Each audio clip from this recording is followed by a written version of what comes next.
Bueno, partamos de que la epigenética es la ciencia que estudia aquellos aspectos que están por encima de la genética. Cuando decimos por encima de la genética nos referimos puntualmente a que están más allá de la secuencia de la molécula de ADN. Cómo se afecta este comportamiento celular sin afectar la secuencia del ADN, que esa no cambia. No estamos hablando de mutaciones, estamos hablando de adaptaciones, que pueden ser adaptaciones para bien o a veces para mal, pero que nos amplían ese espectro de la secuencia genética. Porque como bien saben, mi campo siempre está relacionado con la cultura, el arte, la filosofía, la teoría, el pensamiento, las ciencias sociales y demás. Pero hay un tema que para mí transversaliza todos aquellos que acabo de comentar. Es un concepto que de hecho me interesa mucho porque, y les cuento, en mi caso, mi familia es una familia de personas que se criaron en la ciencia, se formaron en la ciencia, familia científica, químicos, químicas, en fin, todo el tema bioquímico en Cuba, donde nací y crecí. Mi mamá es química en profesión. Me la pasé en laboratorios, aunque yo estudié artes plásticas, pero bueno, las artes plásticas también tienen mucho que ver con el laboratorio. Y siempre me interesó todo el tema en este diálogo, en esta relación con lo químico, lo bioquímico y demás. De una manera bastante desde afuera, por supuesto, pero siempre me interesó mucho. Y hay un tema que es aquello que se llama la epigenética, que en el caso de mi familia, que trabajó en el Instituto Oncológico en Cuba, en La Habana, y que siempre abordaron el asunto del cáncer, ya venía desde entonces un poco este proceso de pensamiento y estas reflexiones. Por eso lo recuerdo y por eso me interesa. Pero para mí hay una transversalidad muy curiosa entre ciencia, pensamiento, incluso filosofía si se quiere, a partir de estos encuentros tan interesantes que tiene la ciencia, en este caso incluso una ciencia biomolecular prácticamente, con algunas intuiciones desde la filosofía. Y vuelvo al tema, como ya saben, de Gilles Deleuze y Guattari, el rizoma, lo molecular, los contagios. Gilles Deleuze y Guattari defienden en el libro Mil mesetas, capitalismo y esquizofrenia, que hay muchas posibilidades diferentes en términos de, a partir de los contagios y demás, en términos de configuración de vida que superan y van más allá de la herencia genética. Esto es interesantísimo. Bueno, sabemos que de todas maneras Félix Guattari era un psicoanalista, trabajó mucho con las ciencias, en su clínica Laborde y directamente con comunidad. Pero es muy interesante cuando las concepciones de devenir, de rizoma, bien dicen ellos, y decía por su parte incluso, ya particularmente, Gilles Deleuze hablaba de los contagios no genéticos, sino los contagios rizomáticos entre diferentes formas de vida, diferentes especies, sin seguir una línea genética estricta. Y aquí viene el tema del ambiente, el contexto, el lugar, los hábitos. Es muy interesante cómo esto se encuentra con la epigenética. Voy a comentar un poco alrededor de la epigenética, a dar algunos puntos de claridad, sobre todo con mucho respeto con las ciencias, no es mi especialidad, pero sí me ha interesado y lo he analizado y lo he estudiado muy a fondo, y hacer algunas aclaraciones importantes al respecto, porque también hay que tener cuidado en términos de no mezclar campos donde cada uno tiene su particularidad y cada uno tiene también su estudio y su profundización.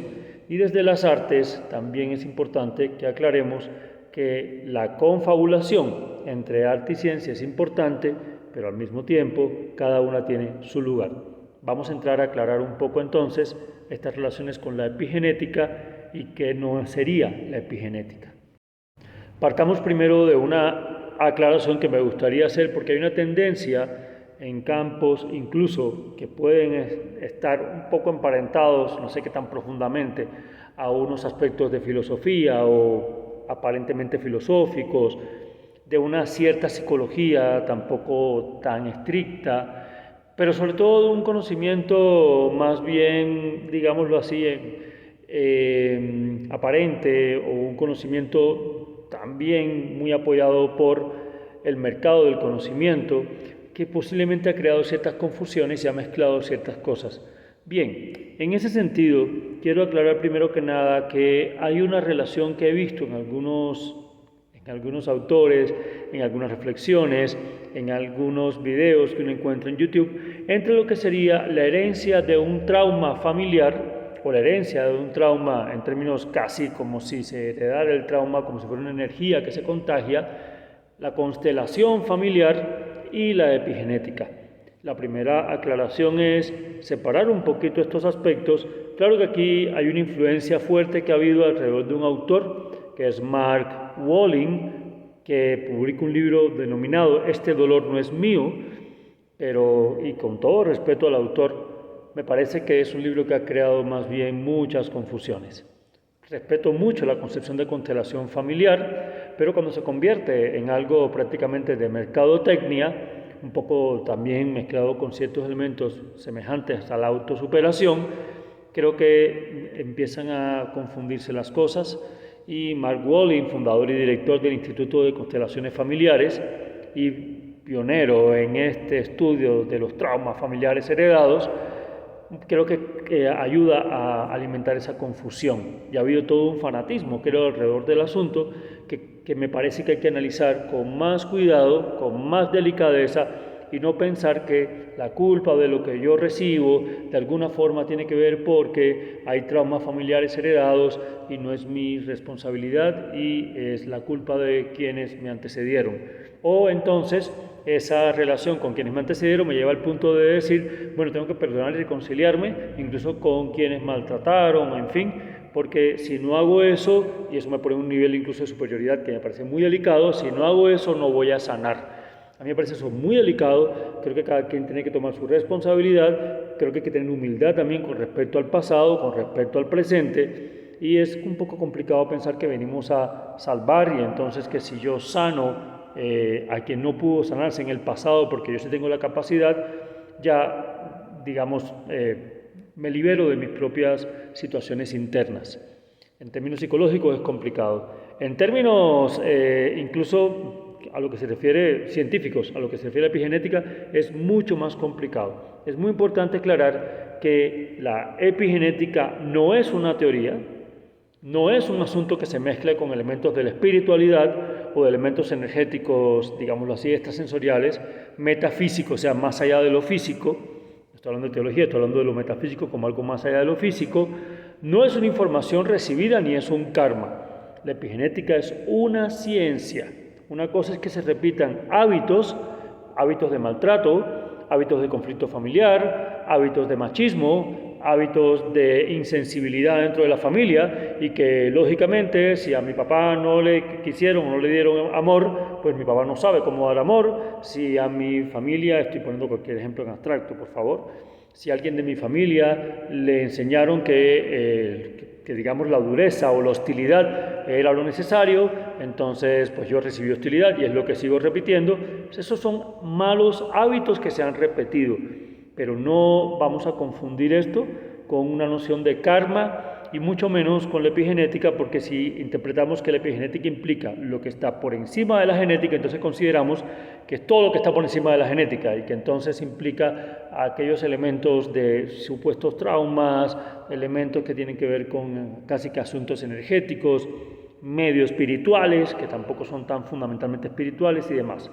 Vamos a aclarar esto y a dar algunos aspectos puntuales sobre la epigenética que me parecen muy interesantes y que sí creo que pueden dialogar con aspectos de lo social, no en términos de relaciones, en términos de hábitos, y me refiero a hábitos en el sentido de hábitos, por ejemplo, emocionales.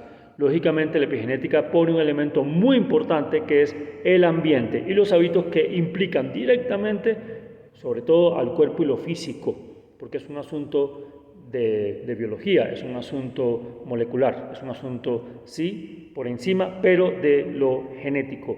Es un asunto que tiene que ver directamente con la polución, tiene que ver directamente con la alimentación, tiene que ver directamente con elementos que pueden sí ser de estrés, pero siempre y cuando afecten o nos afecten en un sentido molecular. En ese aspecto es muy importante cómo la epigenética marca un cambio importantísimo en el pensamiento científico y en general humano, por eso creo que hasta incluso filosófico, que planteaba que había un ser único, invariable, que éramos lo que éramos, que eso no tenía cambio, que la genética lo definía todo, para decir que una herencia genética como secuencia, vamos a hablar ahorita de eso, no es todo, hay algo por encima de esa genética que tiene que ver incluso con el ambiente, tiene que ver con la alimentación, tiene que ver con la polución, tiene que ver con la luz, tiene que ver con el aire. Esto nos amplía el espectro de forma muy interesante porque nos da responsabilidad sobre nuestra propia existencia, desde el cuerpo en sí, en filosofía casi que de manera fenomenológica, pero también la relación de este cuerpo con otros cuerpos. Y creo que aquí es muy interesante la noción de contagio de Deleuze y Guattari. Vamos entonces a algunos aspectos puntuales de la epigenética. Bueno, partamos de que la epigenética es la ciencia que estudia aquellos aspectos que están por encima de la genética. Cuando decimos por encima de la genética nos referimos puntualmente a que están más allá de la secuencia de la molécula de ADN. Bueno, partamos de que la epigenética es la ciencia que estudia aquellos aspectos que están por encima de la genética. Cuando decimos por encima de la genética nos referimos puntualmente a que están más allá de la secuencia de la molécula de ADN.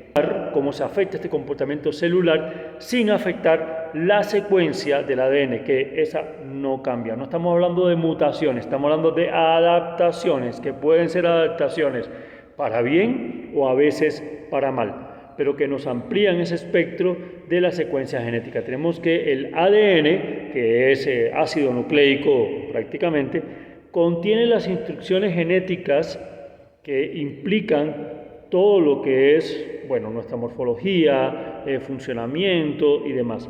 Y es muy interesante porque esta secuencia genética, que además, y de eso vamos a hablar también ahorita, está enrollada en un principio, no está extendida completamente, sino que está enrollada, un tema espacial prácticamente, contiene toda la información que va a implicar todo nuestro funcionamiento. Y este ADN implica también una herencia genética. Sucede que en cada célula de nuestro cuerpo está la misma secuencia de ADN. Esta secuencia, hagan de cuenta que es como un conjunto de letras, es casi que un texto que está escrito, ¿sí? Claro que es una secuencia que tiene que ver con células puntualmente y que se simbolizan con colores y letras. También podríamos hablar después de eso si alcanzamos. Curiosamente, en nuestro cuerpo hay diferentes células con diferentes funciones. Pues no es lo mismo una célula que tiene que ver con las neuronas, con una célula muscular, con una célula hepática, en fin, cada célula tiene funciones diferentes. Sin embargo, a pesar de tener funciones diferentes, tienen la misma información en la secuencia genética del ADN. ¿Cómo es posible que dos células sean iguales en su secuencia de ADN y sus funciones sean diferentes? En un tiempo se pensó que esto sucedía porque perdían información. Digamos que si no era el énfasis por el lugar que ocupaban y su funcionamiento, esa información no era necesaria. Entonces la célula neuronal desarrollaba, perdía información de aquello que no era importante para su funcionamiento y potenciaba información de lo que era importante para su funcionamiento, diferente entonces a otras células de otras zonas del cuerpo. Sucede que eso era lo que se pensaba, pero resulta ser que no. Desde los años 50 se hicieron experimentos de clones. Hay un experimento importantísimo del clon de una rana. Me acuerdo de eso porque en mi familia se hablaba. Desde los años 50 se hizo ese experimento. Entonces se tomó una célula de una rana mayor para clonar una rana nuevita, una nuevita rana. Resulta ser que esa célula contenía toda la información genética de todos los sistemas de funcionamiento de la totalidad del cuerpo de esta rana mayor. Y cuando resulta ser que se clona la rana nueva, la nuevita rana, es exactamente igual a la anterior en todos sus funcionamientos. O sea, la célula no pierde información. Ese fue un mito que en la ciencia se vino abajo. O sea, la célula tiene su secuencia genética y cada uno de los genes que ahí están presentes mantienen su información, no pierden información. ¿Qué sucede entonces? Sucede algo muy curioso. Y hablamos de cómo se expresan los genes, si algunos se expresan o si otros no se expresan. Entonces no se pierde la información, solo que algunos genes dejan de expresarse justamente por lo que pasa con la epigenética.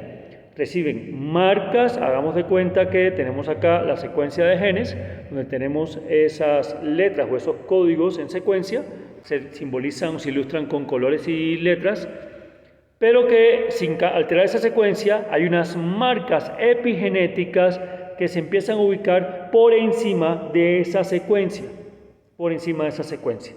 y que van a afectar la forma en que los genes que hacen parte de esa secuencia se expresan o no se expresan. Y en ese sentido, esas marcas van a traer unas proteínas.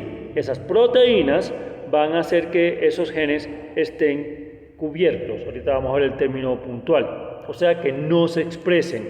Quiere decir que si el gen no se está expresando, no cumple la función porque en ese momento no es necesario. Ahora bien, ese cubrimiento puede ser positivo o negativo. Si ese gen, la expresión de ese gen, previene un proceso de cáncer y se cubre, entonces epigenéticamente hablando se cubre, no se expresa, entonces pues hay un problema ahí. Por eso hay medicamentos que lo que buscan es, incluso a veces, establecer proteínas que cubren algunos genes para que no se expresen porque hay expresiones que no son positivas, o eliminar esas proteínas para que los genes se expresen. Esto es muy interesante porque esas marcas que se ubican sobre la secuencia genética son precisamente las que dan el nombre de epigenética, por encima de lo genético. Pero esas marcas también tienen que ver con nuestros hábitos de vida, con el ambiente que habitamos. Por eso, vamos a tocarlo después con más detalle, por eso es muy curioso que se demostró histórica y científicamente que durante la Segunda Guerra Mundial, en poblaciones que en campos de concentración padecían de mucha desnutrición, quienes descendían de esas personas heredaban la marca epigenética que por el problema que establecían de desnutrición, por ese ambiente tan hostil y por una alimentación desordenada y escasa, ¿sí? esa secuencia terminó teniendo una marca epigenética porque esa situación creó una adaptación, no una mutación, sino una adaptación que cubrió la expresión de determinados genes.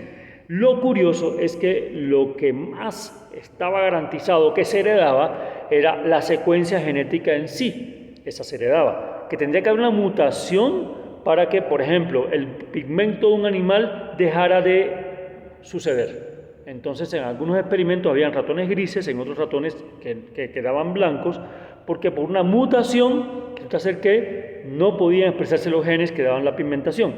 Pero resulta ser que la mutación no es la única causa para que haya un cambio en la secuencia genética, no porque cambie la secuencia en sí, sino porque por situaciones ambientales cambian las marcas epigenéticas por adaptación positiva o negativa y hace que algunos genes no se expresen. O sea que un ratón puede no tener pigmentación, no por mutación, sino por un gen cubierto por una influencia epigenética. Y resulta ser que eso mismo pasó en muchos casos históricos donde la descendencia tuvo una situación epigenética que afectó la expresión de sus genes porque su ascendencia había sufrido de desnutrición.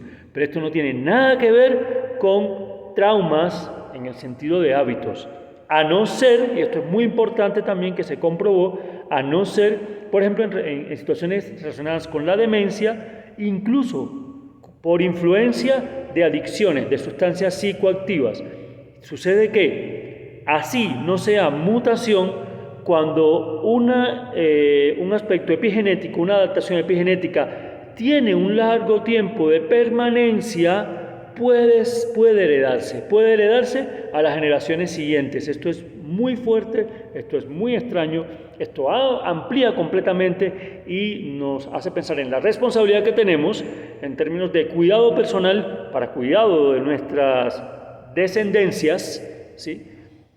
Pero tiene que ver directamente con ese tipo, no es un karma. Ahí es cuando hablamos de que lo que hacemos sí puede afectar y que la epigenética habla de la herencia, pero en ese sentido, en el sentido de que mis hábitos, si crean una adaptación epigenética que hace que un gen deje de expresarse y esa adaptación epigenética perdura por un tiempo y se vuelve estable, podría heredarse a mi descendencia. Y ahí tengo que cuidar mi salud, mis hábitos, mis consumos, la polución que me está dañando. Tenemos que cuidar el ambiente porque el tema ambiental, llámese también contextual, que cambió el pensamiento en la filosofía, en las humanidades, en el arte mismo, en las ciencias sociales y en la ciencia, destruyó la idea de que hubiera una esencia por fuera de un asunto totalmente ambiental o contextual. El ambiente, el contexto, las relaciones sí nos definen, incluso epigenéticamente. Hay que tener en cuenta que la epigenética es una ciencia bastante incipiente, tiene antecedentes desde mitad del siglo XX, pero muchas de las cuestiones aún se están investigando e indagando.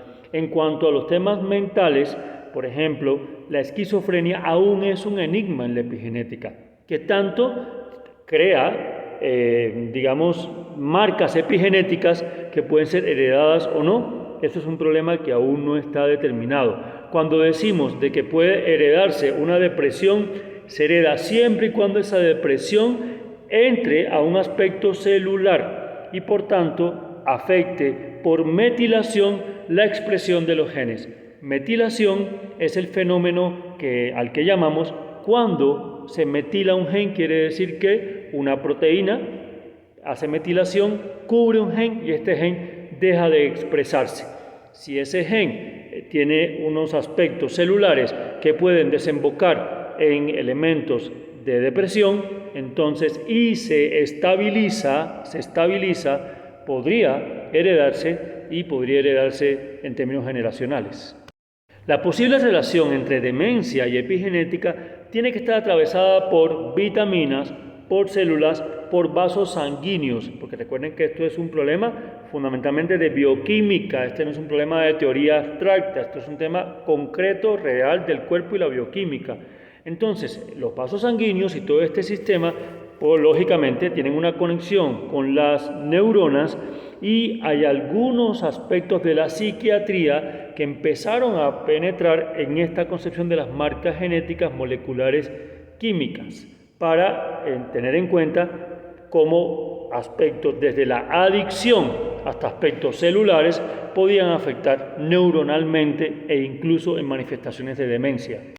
Yo les quiero recomendar un video de la Sociedad Española de Bioquímica y Biología Molecular de Casa de la América, creo que le llaman. Es un video muy interesante, que hay una charla al respecto, porque ahí vamos a demostrar, como en mucha literatura sobre la epigenética, que esto es un asunto de laboratorio, un asunto muy científico, un asunto de investigación directa con células, con bioquímica, con laboratorios, con biología molecular y con la biomedicina. Ahora bien, tan amplio y tan interesante es este asunto que no hablamos solamente de la persona humana, como diríamos en algunos aspectos de filosofía. No hablamos solamente de los seres humanos, de las personas, no. Esta relación con el ambiente, de hecho, por eso va desde los animales hasta las plantas, quién sabe cuántos organismos vivos, la tierra misma posiblemente. En ese sentido, por ejemplo, es por eso que algunas flores no tienen floración en invierno, porque precisamente por adaptación, su secuencia genética tiene la información para florecer. Esa información no se pierde. Lo que pasa es que por adaptación al medio y por influencia del medio, crea una marca epigenética que va a cubrir, que va a metilar el gen de la floración durante el tiempo del invierno. Pero, ojo, tampoco se trata de que vamos a interpretar que hay una modificación epigenética a través de la conciencia o de actos de conciencia. No, la voluntad tiene un límite también. Esto es algo, como les digo, muy relacionado con términos bioquímicos, con términos moleculares. No por gusto, insisto, es interesante como hablaba de molecular también Deleuze. Recordemos entonces, cuando hablamos de ADN, decimos que las células de nuestro cuerpo, todas ellas tienen el mismo ADN. Es igual, la molécula de ADN son iguales, ¿sí? y por tanto esto contiene los genes que nos definen. Y esto habla de genoma. El epigenoma es lo que está por encima de esa secuencia, pero que implica el comportamiento de esa secuencia. No la cambia, cambia la forma en que los genes, que son como las letras del texto que arman esas oraciones de la secuencia, se expresan. Y si las letras o las palabras, algunas se cubren y otras no, en un texto, hagamos el ejercicio que sería muy bonito, lógicamente yo comunicaré cosas diferentes y el comportamiento va a cambiar, pero la secuencia no cambia, solamente se cubren y dejan de expresarse algunas letras o palabras de esa secuencia. Las células cerebrales, las del corazón, las de la piel, las del pigmento, las de la retina, las del hígado, tienen la misma secuencia en términos de molécula de ADN, pero también ya hacen eso, cubren algunos genes para que se expresen unos y otros no, y así puedan ejercer su función específica y por eso resultan tan diferentes. Somos diferentes al tiempo que somos una misma secuencia. Podríamos decir resumidamente que la epigenética es la capa de instrucciones que está por encima del ADN y por tanto funciona prácticamente como lo siguiente. El ADN es una orquesta, hagan de cuenta la orquesta. La epigenética o el epigenoma es el director de esta orquesta. Pone silencios, hace que algunos instrumentos sean más fuertes. Los instrumentos están allí, no se pierden. El conocimiento de cómo interpretarlos están allí. O sea, los instrumentos siguen conteniendo la misma información. La dirección de orquesta es la que define cuando uno hace silencio, cuando uno suena más pasito, como decimos aquí, más suave, o cuando uno es más potente. ¿Cómo se expresa esa orquesta? El epigenoma define cómo se expresa la secuencia genética. Pero traducido ya al asunto directamente del funcionamiento, ¿dónde está este manejo de instrucciones? ¿Quiénes manejan estas instrucciones? Lo llamamos el grupo metilo. Y entonces hablamos de moléculas. Ahí tenemos para la expresión dos aspectos. Tenemos las moléculas de histonas que de hecho permiten que el ADN se abra, se muestre, porque de hecho está cerrado. Y ahí entran las proteínas en la influencia de la expresión. Los grupos entonces metilos o metiles en algunos casos dicen a las células qué hacer y las histonas le dicen cómo hacerlo. Grupo metilo, ¿qué se hace? Histona, ¿cómo se hace? Por tanto, el comportamiento de la célula está intermediado por la histona y el metil. Entonces, el genoma se conserva, el epigenoma cambia. Y sí, incluso puede implicar cambios físicos, cambios de funcionamiento cerebral, traducidos a veces en demencia, cambios en aspectos incluso que tienen que ver con funcionamientos de alimentación y demás, y esto está influenciado por factores externos, por el ambiente y por hábitos. Estos cambios pueden causar errores, pueden ser negativos. Los cambios epigenéticos además pueden atascarse, a pesar de no ser mutación genética, y pueden convertirse en algo que se transmite. ¿Sí? Se atascan en los genes, se transmiten a hijos, pero por un asunto químico. Ojo, el trauma es otra cosa. Un ejemplo muy interesante es precisamente lo que sucedió durante el tiempo de invierno y hambre, lo que se llama el fenómeno, la hambruna holandesa. Aquí lo que pasó fue que hubo un síndrome y los bebés, incluso que vienen en descendencia de estas personas, vienen con afectación epigenética. También a partir de lo que fue el hambre en la Segunda Guerra Mundial, que provocó cambios metabólicos de hasta 6 décadas siguientes. Ahora bien, quiere decir que un ADN dañado replica y transmite estados de epigenética a otras generaciones, aunque no se trate de mutaciones, pero pueden ser reversibles. La vida es algo maravilloso. Puede haber una afectación epigenética que cree un daño, pero puede ser reversible, o sea, no dura permanentemente.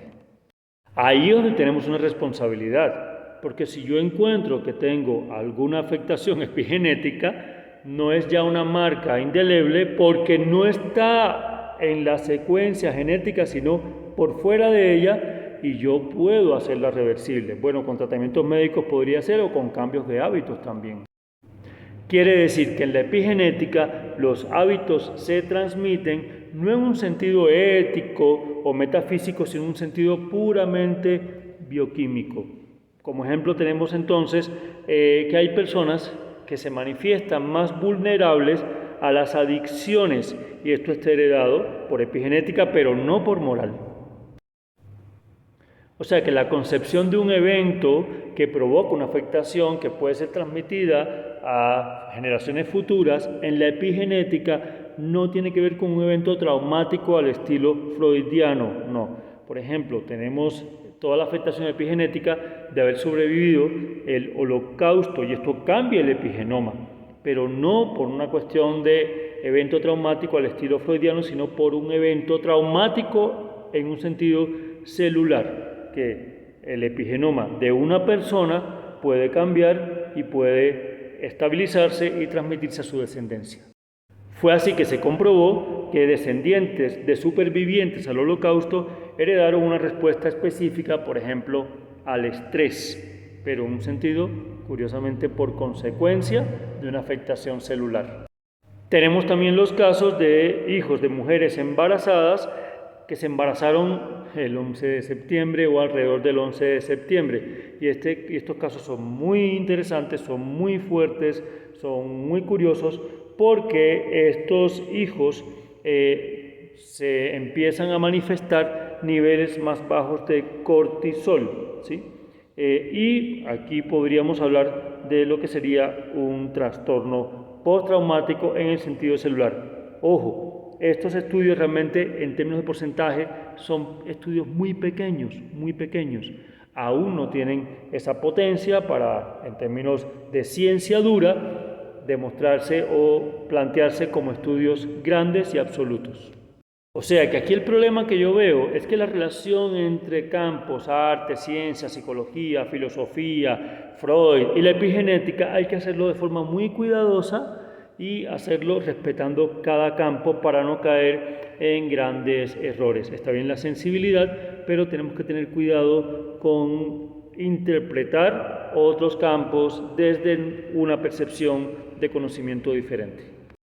De manera que los aspectos que tenemos en epigenética, los que las atraviesan, son partir de la concepción del ADN, de la información genética del ADN, y cómo permite esto a las células sintetizar proteínas, pero como también los cambios justamente de la proteína o por proteínas implican unos cambios no de ADN, sino de forma de expresarse los genes que componen la secuencia del ADN.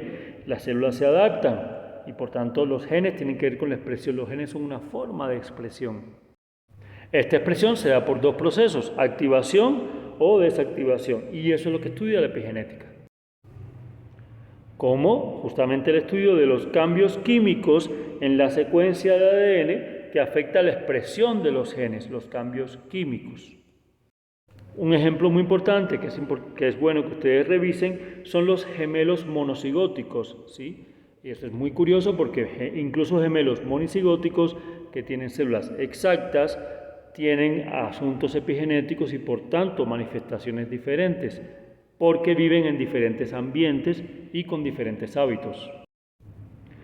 De manera que tenemos que la metilación es el fenómeno por el cual un grupo metilo, que es una molécula química, bloquea el gen y por tanto la proteína no lo puede leer y por tanto hace que este gen no se exprese. Ahora, otro modo de activar o desactivar genes es a través de las histonas, que comprimen, enrollan el ADN o lo permiten abrir.